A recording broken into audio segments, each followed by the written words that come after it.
మొన్న అమృత్సర్కి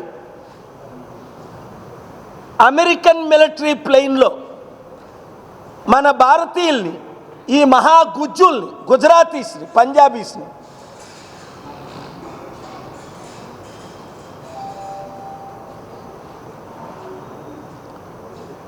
ఒక రేపిస్టుల్లాగా, టెర్రరిస్టుల్లాగా, క్రిమినల్స్ లాగా ట్రంప్ రైస్ బ్యాగులు ఎలా పంపిస్తామో మనం షిప్పింగ్ అలాగ మన ఇండియన్స్ని పంపించడం చాలా బాధాకరం. నేనేమో మన దేశం కొరకు పోరాడుతున్నా, ఈ రాజకీయ నాయకులు మారరు. ప్రధానమంత్రి నోరు మోరిప్పడం లేదు ఎందుకు? ఆయన గుజరాతీలే 30 మంది వచ్చిస్తే క్రిమినల్స్ లాగా పంపితే ఆయన నోరెందుకు? ఎప్పుడు వాళ్ళు క్రిమినల్సా?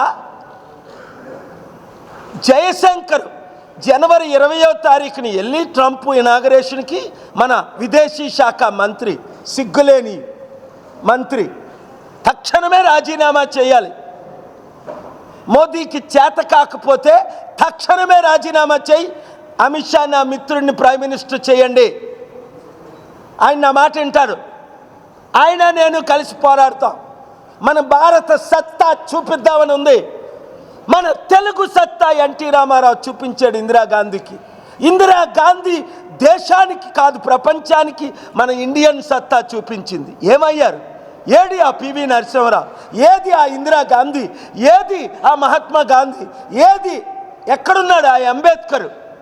ఇక్కడున్నాడు ఆర్ కృష్ణయ్యకుడు, దరిద్రుడు బీజేపీలో కలిశాడు. ఇక్కడున్నాడు తీర్మానం మల్లన్నని, ఆడు ఆర్ కృష్ణతో పాటు బీజేపీలో కలుస్తున్నాడు. ఈ బీసీ దొంగ నాయకులను నమ్మకండి, ఉన్న నాయకులు నమ్మకండి. చంద్రబాబు నాయుడు మోదీ మోదీ భజన చేస్తాడు. ఒక ముఖ్యమంత్రిగా 13 లక్షల తెలుగు ప్రజలు ఉన్నారే. నేను వెళ్ళినప్పుడు అమెరికా 13,000 మంది తెలుగోలు, 13 లక్షలు. ఎవరు మార్చారు అమెరికన్ పాలసీస్? చంద్రబాబు నాయుడు అప్పుడు అమెరికాకనే వెళ్ళాడా? ఎవరు మార్చారు? కేఏ పాల్ ఫాదర్ బుష్ నుంచి రోనాల్డ్ రేగన్తో మాట్లాడి, ఫాదర్ బుష్తో మాట్లాడి ఈరోజు ట్రంప్ వరకు అందరితో ఫైట్ చేసి న్యాయం చేశాను మన భారతీయుల కొరకు. కంపెనీలు తెచ్చాం. అలాంటిది నా కళ్ళ ముందు మన భారతీయులను ఒక రేపిస్టుల్లాగా, మానభంగం చేసిన రేపిస్టుల్లాగా గుర్తుందా? 2001లో న్యూయార్క్, వాషింగ్టన్ డీసీ టెర్రరిస్టులు అటాక్ చేశారు. ఒసామా బిన్ లాడెన్ 17 మంది 19లో. ఏం చేసింది అప్పుడు Condoleezza Rice, George Bush? Useless idiots. వాళ్ళకి స్పెషల్ ఫ్లైట్లు పెట్టి ముందు సౌదీ అరేబియా వాళ్ళ బంధువులు ప్రియులందరినీ పంపించారు. వాళ్ళకి ఏంటి, వాళ్ళ దేశాన్ని అటాక్ చేసిన వాళ్ళేమో. అప్పుడు ట్రంప్ నా మిత్రుడే కదా, అప్పుడు కూడా ఆయనతో నేను అప్పుడే చెప్పాను కదా, నువ్వు ప్రెసిడెంట్ అవరా అంటే, నువ్వు ప్రెసిడెంట్ అయిన తర్వాత మా మీద, మా 8 లక్షల ఇల్లీగల్ ఇండియన్స్కి నువ్వు అసైలం ఇయ్యి అక్కడ, లేదా స్పెషల్ స్టేటస్ ఇయ్యి అని అడిగా. ఇవ్వలేదు. సరికదా?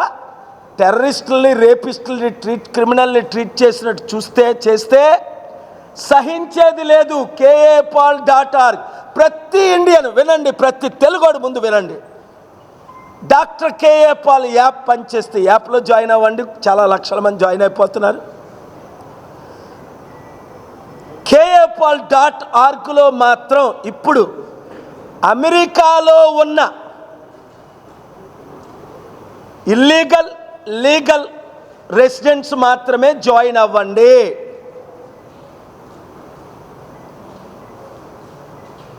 మిమ్మల్ని కాపాడే బాధ్యత నాది, మీకు లైఫ్ ఇచ్చే బాధ్యత నాది, మీకు మరలా ఇమిగ్రేషన్ ఇప్పించే బాధ్యత నాది. చట్టాలు ఉన్నాయి. 9 మంది సుప్రీంకోర్టు జడ్జిల్లో 5 నా శిష్యులు, మిత్రులు. గుర్తుంచుకోండి. John Roberts is a man of God. ఇంగ్లీష్లో చెప్తా. He will not let any illegal activities continue as long as he is the chief justice of the US Supreme Court. He is a man of God. Kavanaugh, I won't name all of them.